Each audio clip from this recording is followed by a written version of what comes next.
मैं तो ऐसा जोग कमाया, जोग कमाया, नहीं मैं प्राण पश्चिम दिशा धरियो, नहीं मैं प्राण पश्चिम दिशा धरियो, वंक नाल नहीं धाया रे साधु, वंकनाल नहीं धाया रे साधु। मैं तो ऐसा जोग कमाया, मैं जोग कमाया, ओहम सोहम शब्द नहीं सुमिरिया, हम सो हम शब्द नहीं सुमिरिया, ना कोई श्वास उठाया रे साधु, ना कोई श्वास उठाया रे साधु। मैं तो ऐसा जोग कमाया, मैं तो ऐसा जोग कमाया, मेरी तार लगी अब मुझ में, मेरी तार लगी अब मुझ में, यो निश्चय कर पाया रे साधु, जो निश्चय कर पाया रे साधु। मैं तो ऐसा जोग कमाया, मैं तो ऐसा जोग कमाया, जोग भोग अरु भोग जोग सा, जोग भोग अरु जोग सा, जोग भोग अरु भोग जोग सा, जोग भोग अरु भोग जोग सा, आनंद मोही आया रे साधु, आनंद मोही आया रे साधु।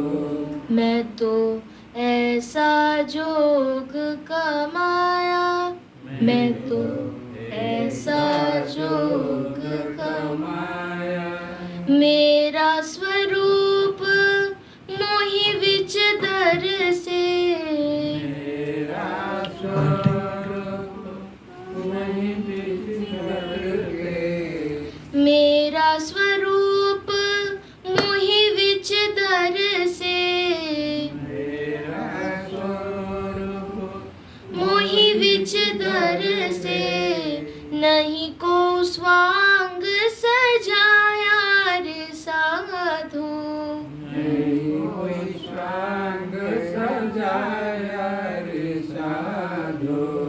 मैं तो ऐसा जोग कमाया, ऐसा जोग कमाया, देवनाथ गुरु समर्थ मिलिया, देवनाथ गुरु समर्थ मिलिया, जब यह योग सिखाया रे साधु, जब यह योग सिखाया रे साधु। मैं तो ऐसा जोग कमाया, ऐसा जोग कमाया, सहज समाधि मन यो लागी, सहज समाधि मन यूं लागे, नहीं कोई गगन चढ़ाया रे साधु, नहीं कोई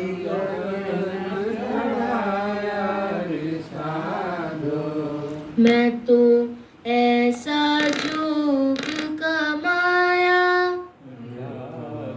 ऐसा जोग कमाया। रे साधो मैं तो ऐसा जोग कमाया, रे साधो मैं तो ऐसा जोग कमाया। रे साधो मैं तो ऐसा जोग कमाया, रे साधो मैं तो ऐसा जोग कमाया। अनंत नाम रूपों में छुपे हुए मैं रूप में प्रकट पुण्यात्माओं को मेरा प्रणाम।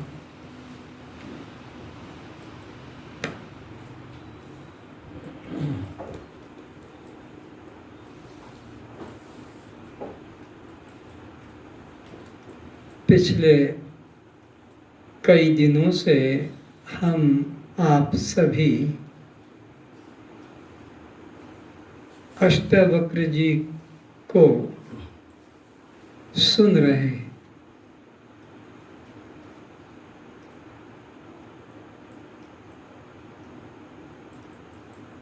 उनके अमृत उपदेशों को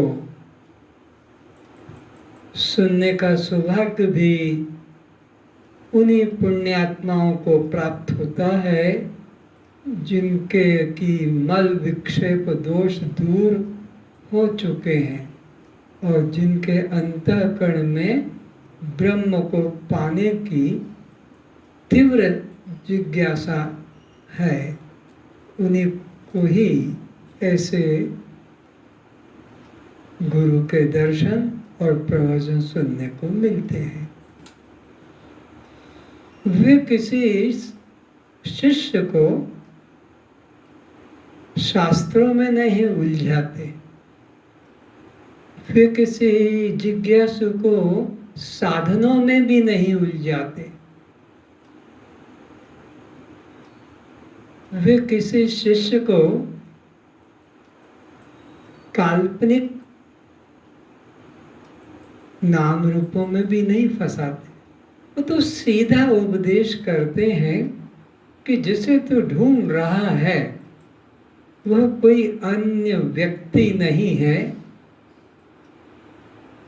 वह तू स्वयं है और तू स्वयं भी कोई व्यक्ति नहीं है।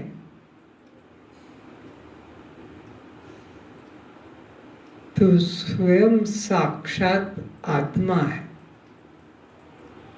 ऐसा आत्मा जो न कटता है, न जलता है, न सूखता है, न भीगता है। जो ये करता है, जलता है, सूखता है, भीगता है, ये तो तेरे रहने का एक घर है, तेरे रहने का एक घर है जिसमें कुछ समय के लिए तू ठहरता है और उसको छोड़कर चला जाता है। तो यह देह तू नहीं और ये देह तेरा नहीं। इस देह को मैं या मेरा मानना ही बड़ी भूल है और उसी की सजा है ये 84 लाख योनियां। तो अगर इस 84 लाख के चक्र से कोई बचना चाहता है तो एक ही काम करना है कि इस अनित्य दृश्य शरीर को मैं रूप से भुला दो।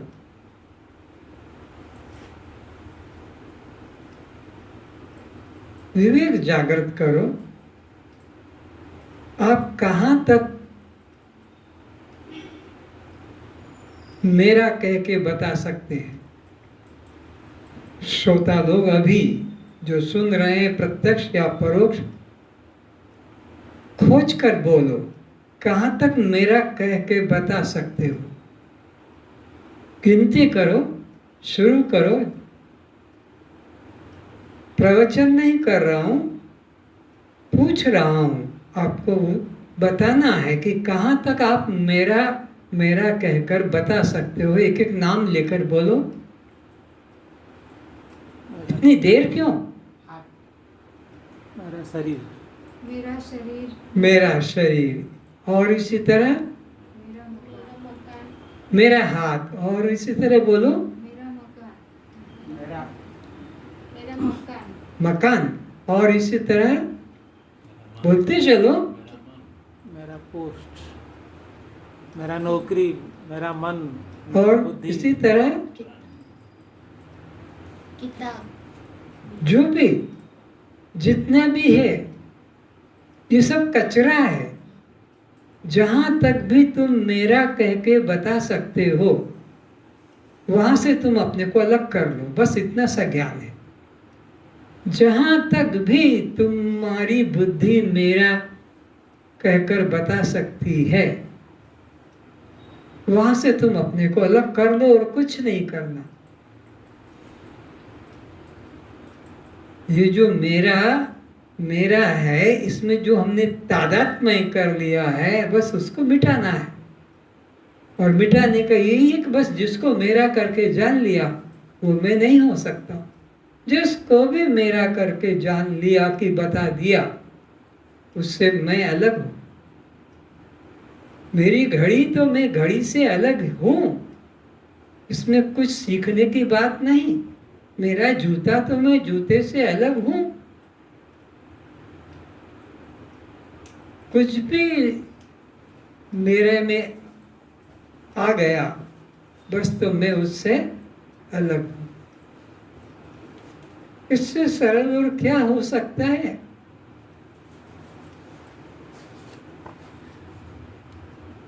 परमात्मा को पाने की यही सबसे सरल साधना है।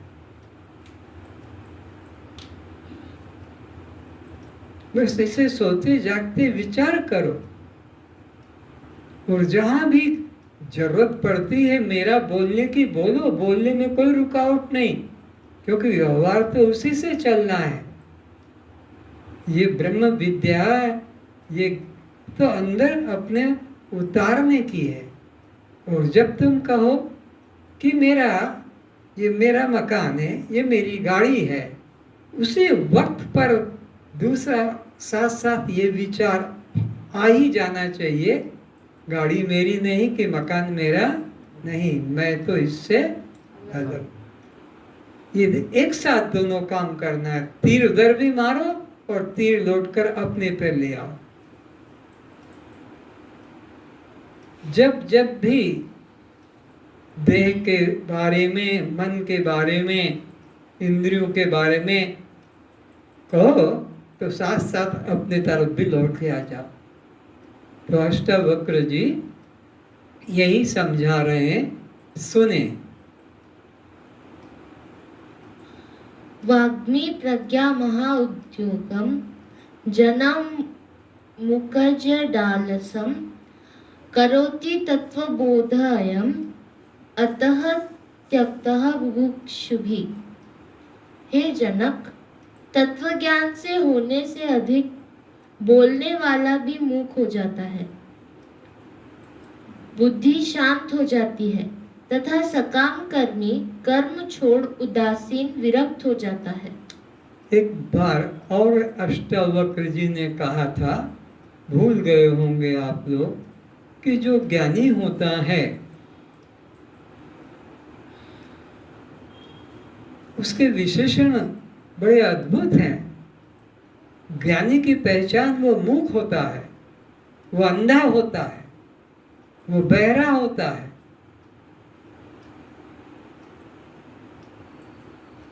वो लंगड़ा होता है, वो लूला होता है, वो नपुंसक होता है। साफ कह दिया।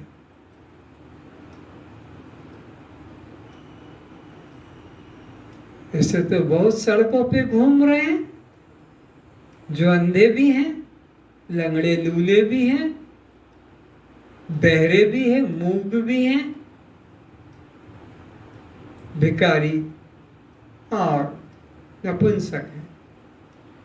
उनकी तो कोई जगत में इज्जत नहीं, उनकी तो कोई पूजा नहीं। पर ज्ञानी की ये विशेषता है,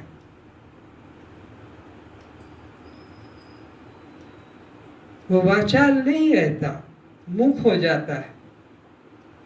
अधिक बोलने वाला भी मुख हो जाता है, अधिक क्रिया करने वाला भी पंगु हो जाता है, लंगड़ा लूला हो जाता है, क्योंकि अब उसके लिए कुछ पाने को बाकी नहीं रहा, जानने को कुछ बाकी नहीं रहा। अंधा क्यों है? क्योंकि वो एक ब्रह्म के अलावा अन्य कुछ दूसरा तत्व देखता ही नहीं है। जित देखो तित श्याम, यह सिया राममय सब जग, यह एक मेवा अद्वितीयम ब्रह्मा, इसलिए वो अंधे की तुल्य है। दूसरी वो कोई बात सुनता ही नहीं, द्वैत की कथा कभी सुनता ही नहीं, किसी की निंदा सुनता ही नहीं, वो कोई के गुणगान गाता भी नहीं, वो बहरा भी है और मूक भी है। कर्म कर्म जितने भी होते हैं वो सब छूट गए अब उसके, अब वो लूला हो गया, हाथ नहीं पैर भी नहीं उसके, क्योंकि अब उसके लिए कुछ प्राप्तव्य स्थान वस्तु नहीं जहाँ चलकर जाना पड़े, बैठ गया। नपुंसक इसलिए कि उसके द्वारा कर्म बीज बनते नहीं, पुनर्जन्म देने वाले कर्म होते ही नहीं, नपुंसक हो गए, निर्बीज हो गया वो। जैसे भुना हुआ अन्न, चना, मक्का, ज्वार, बाजरा, अब भुना हुआ, अब निर्बीज हो गया, नपुंसक हो गया। अब इनसे उत्पत्ति इस प्रकार जो आत्मज्ञान को प्राप्त हो चुके हैं उनकी दशा कैसी होती है? तत्व ज्ञान होने से अधिक बोलने वाला भी मूक हो जाता है, बुद्धि शांत हो जाती है तथा सकाम कर्मी कर्म छोड़ उदासीन विरक्त हो जाता है। प्रवृत्ति से विरक्त हो निर्वृत्तिमय जीवन हो जाता है। जैसे खाली घड़ा सरोवर कुएं में डुबाने पर बुड़क बुड़क आवाज करता है, किंतु पानी से पूर्ण भर जाने पर मौन शांत निशब्द हो जाता है।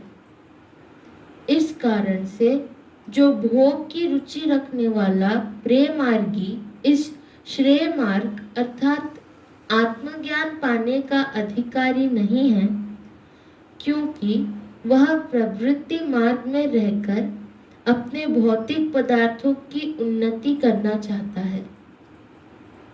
जैसे खाली घड़ा कुएं में सरोवर में डुबाया जाता है तो वो आवाज करता है और भर जाने पर वो मौन हो जाता है। लेकिन जब भर जाता है तो फिर भी वह आवाज करता है। किस लिए? अब वो जो ज्ञान पाया है कैसे दूसरों को बता दूं, कैसे दूसरे इसको जान ले, उनको कैसे शांति मिले, तो वो चुप भी नहीं रहता है, तो खाली भी बोलता है और भर जाने पे फिर बोलता है। घड़े को खाली करो, बोतल को खाली करो तो बुड़क बुड़क बुड़क उसमें से भी आवाज निकलती है, भरने पर भी आवाज, खाली होने पर भी आवाज। तो अज्ञानी अवस्था में वह बोलता है, शांत हो जाता है, भरने पर फिर बोलता है। श्रेय मार्गी ही भोगों से विरक्त हो परमात्मा को पाने के लिए तत्पर रहता है। फिर से श्रेय मार्गी ही, और इसका पहला वाक्य जो भोग की रुचि रखने वाला प्रेय मार्गी इस श्रेय मार्ग अर्थात आत्मज्ञान पाने का अधिकारी नहीं है। ये बता रहे हैं कि जिनकी भोगों में रुचि है, भोगों में आसक्ति है, अभी संसार को और पाने की इच्छा है, कोई सिद्धि पाने की इच्छा है, वो इस ब्रह्म ज्ञान के अधिकारी नहीं है। जैसे हीरे का कोई साधारण व्यक्ति खरीदार नहीं हो सकता। हीरे का तो कोई राजा महाराजा धनाढ्य व्यक्ति खरीदते हैं। तो जिन लोगों के मल दोष भरा हुआ है, विक्षेप दोष है, संसार का ही जिनको अभी अभाव लग रहा है, संसार में ही सुख लग रही है, ऐसे लोग इस ज्ञान में आते नहीं,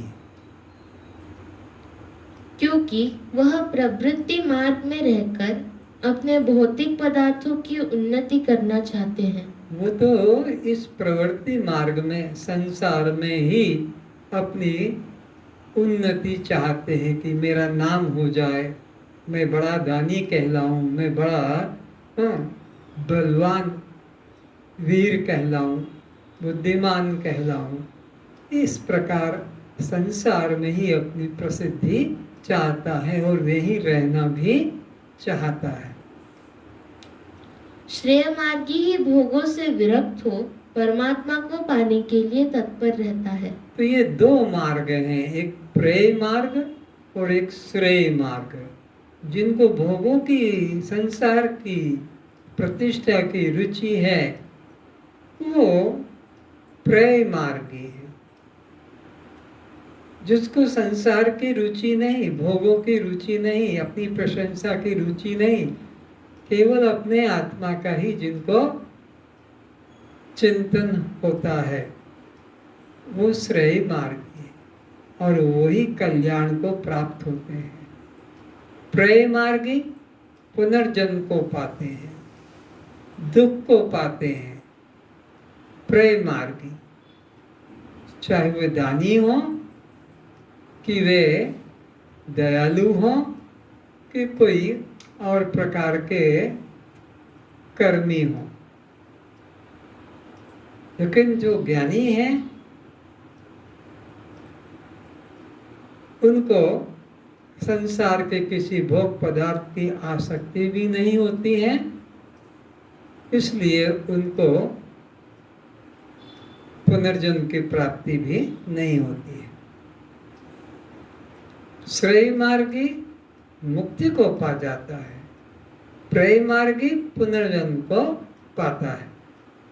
अज्ञानी व्यक्तियों के लिए परमात्मा प्राप्ति की इच्छा व प्रयत्न न होने के कारण उनका जीवन निद्रालु पुरुष के समान उपेक्षणीय है, किंतु परमात्मा प्राप्त करने में तत्पर ज्ञानियों का जीवन जागे पुरुष के समान है।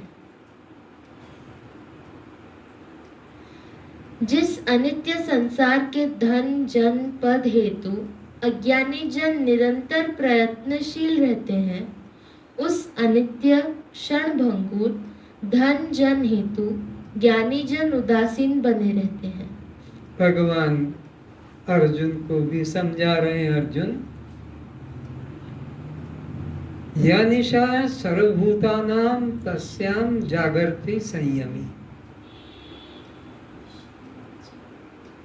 यस्यां जागृति भूतानि सा निशा पश्यतो मुने। जिस अनित्य संसार को पाने में तत्पर है अज्ञानी लोग, प्रेय मार्गी, श्रेय मार्गी उधर ध्यान नहीं देते हैं, वो उधर से उदासीन है। संसारी लोग जिधर जागृत है, निरंतर मुमुक्षु तत्व जिज्ञासु सोया हुआ है, उधर देखता भी नहीं है। और जिधर ये जिज्ञासु मुमुक्षु प्रयत्नशील है, संसारी लोग उधर सोए हुए के समान है, पाने की इच्छा ही नहीं करते हैं। संसार में जो बोलने में चालाक होगा, उद्यमी पुरुषार्थी होगा, वह ही संसार के विषय भोग कर सकेगा। किंतु तत्वज्ञानी जगत को मिथ्या मरुस्थल के जल, सीप की चांदी की तरह असत जान, अनित्य संसार संबंधी व्यर्थ वार्तालाप करने, कर्म विस्तार करने एवं भोग विलास करने की रुचि नहीं करता है। कौन भोग विलास की इच्छा नहीं करता, कर्म का रुचि नहीं रखता? जो तो सचमुच में मुमुक्षु है, परमात्मा को पाने की जिसके अंदर तीव्र उत्कंठा है। फिर वह अज्ञानी की तरह संसार के अंदर अपना नाम, यश और अपना कर्म का विस्तार नहीं करता है। वह उदासीन, मौन एवं शांत हो बैठता है। मौन, उदासीन और शांत रहता है, क्योंकि अब उसके लिए इधर जगत में कुछ पाने योग्य है ही नहीं। सब सीप में जैसे चांदी अज्ञानता से लगती है, ज्ञान होने पर लगता है ये चांदी नहीं सीप है। फिर उसे दौड़कर लाने की इच्छा। मरुस्थल में पानी पहले दिखता है, पर जान लिया कि पानी नहीं, तो फिर वो दिखता रहे लेकिन उधर दौड़कर जाकर उस पानी में स्नान करने की, कोई कर्म करने की रुचि नहीं होती है। तो अज्ञान काल में ये संसार जो उसको दिख रहा था, ज्ञान होने पर भी संसार दिखता है, पर उसको इसमें सत्य बुद्धि, सुख बुद्धि नहीं रहती है। सांसारिक लोगों की दृष्टि में वह पागल, मूढ़, आलसी मालूम पड़ता है। तत्वज्ञानी का मन 59% आत्मा में रमण करता है और 1% संसार के कार्यों में जीवन निर्वाह के आवश्यक कार्य हेतु लगाता है। ज्ञानी का मन एक रबर की तरह, एक स्प्रिंग की तरह हो, और ऐसा ही मन रबर और स्प्रिंग की तरह एक अज्ञानी का भी मन रबर की स्प्रिंग की तरह, और एक ज्ञानी का भी मन रबर या स्प्रिंग की तरह। दोनों में अब अंतर क्या पड़ता है, किसको ज्ञानी और किसको अज्ञानी? तो जो संसार की तरफ अपने मन को खींच कर लाता है और जैसे काम हुआ खट से अपने स्थान पर पहुंच जाता है। अपना स्थान आत्मा से मन को खींच कर लाया, खेती, व्यापार, पति, पत्नी, बेटा, बेटी, दुकान, काम किया और खट से अपनी जगह पर, अपने घर में, विश्राम गृह में पहुंच जाता है। खींच कर लाना पड़ता है। और वो जो अज्ञानी है वो संसार से खींच कर परमात्मा की तरफ लाता है और खट से वापस अपने घर में, परिवार में, मोह ममता में घुस जाता है। तो खींच कर लाना है पहले परमात्मा की तरफ, फिर संसार की तरफ खींच कर लाना पड़ता है। तो किसको संसार की तरफ खींच कर लाना पड़ता है? ज्ञानियों को। उनका मन संसार में नहीं, उन संसार में सुख बुद्धि, नित्य बुद्धि नहीं, वो तो अनित्य जान चुके हैं, मरुस्थल के जल की तरह। पर व्यवहार चलाने के लिए लड़की की शादी है, लड़के की शादी है, पढ़ाई लिखाई बच्चों का करना है, कि बाप का कर्ज चुकाना है, कि जो कुछ भी हो करते हैं बस, लेकिन उनमें उसकी सत्य और सुख बुद्धि नहीं रहती है। तत्वज्ञानी संसार को तुच्छ समझ उसे पाने हेतु प्रयत्न नहीं करता है। कौन? तत्वज्ञानी। तत्वज्ञानी किसको? संसार को संसार को कैसा? तुच्छ जानता है, और बल्कि दुख रूप जानता है, सुख से रहित जानता है। इसलिए उसकी रुचि उस तरफ होती नहीं। पर अज्ञानी संसार को सत्य एवं सुख रूप जानकर उसी में जीवन समाप्त करता है और दुख पाता है। वह अपने आत्मानंद में ही रमण करता है। ज्ञानी व्यक्ति हर वस्तु में आत्मा का ही चिंतन करता है। जो भी उसकी दृष्टि से टकराता है, आत्मा ही तो है, आत्मा ही तो है, आत्मा ही तो है। शब्द पे जाए तो भी आत्मा, स्पर्श पे मन जाए तो भी आत्मा, रूप पर मन जाए तो भी आत्मा, रस पर जाए मन तब भी आत्मा, गंध पर जाए तब भी मन आत्मा। नेह नानास्ति किंचन, आत्मा के अतिरिक्त वो कुछ अन्य देखता ही नहीं है। हर वस्तु में, हर क्रिया में तो आत्मा ही को देखता है। तो क्या होगा? वस्तुएं बदल जाएगी और आत्मा रह जाएगी। ऐसा देखा है इसने, बहुत से आश्रम हैं जहां पर हर चीज को रोटी राम, पानी राम, जूता राम, चप्पल राम, लकड़ी राम, कुत्ता राम, बस राम तो राम ही रह जाता है, क्योंकि चप्पल बदल गई, अब जूता हो गया, अब लकड़ी हो गई, अब राम हो गया, तो राम ही राम रह जाता है और वो चीजें बदलती रहती है। तो हर वस्तु पर आप चेतन दृष्टि, मैं दृष्टि, आत्म दृष्टि रखो। मैं ही तो हूँ, मैं ही तो हूँ, तो वो बदलते जाएंगे और मैं ही रह जाएगा। या राम ही तो है, राम ही तो है, राम ही तो है। जिस पर दृष्टि जाए, झाड़ू हो, पानी हो, ग्लास हो, रोटी हो, कपड़ा हो, हर चीज पर। ये नहीं कि ये तो बहुत छोटी चीज, इसमें राम कैसे होगा। हर वस्तु में राम है। संसार तत्व ज्ञान में अवरोधक प्रतीत होता है। भोग विलासी को तत्व ज्ञान अवरोध रूप मालूम पड़ता है, इसीलिए उसे स्वीकार नहीं करते हैं। न त्वं देहो न ते देहो भोक्ता कर्ता न वा भवान् चिद्रूपोऽसि सदा साक्षी निरपेक्षः सुखम चरम। हे जनक, तू यह पांच भूतात्मक शरीर नहीं है और न यह शरीर तेरा है, यह निष्ठा पूर्वक जान। कैसे करे? ये कैसे माने कि यह पंचभूतात्मक शरीर तू नहीं है? क्योंकि जिसको भी हम देख लेते हैं उससे हम अलग होते हैं। तो हम आकाश को देख रहे हैं, स्पेस खाली,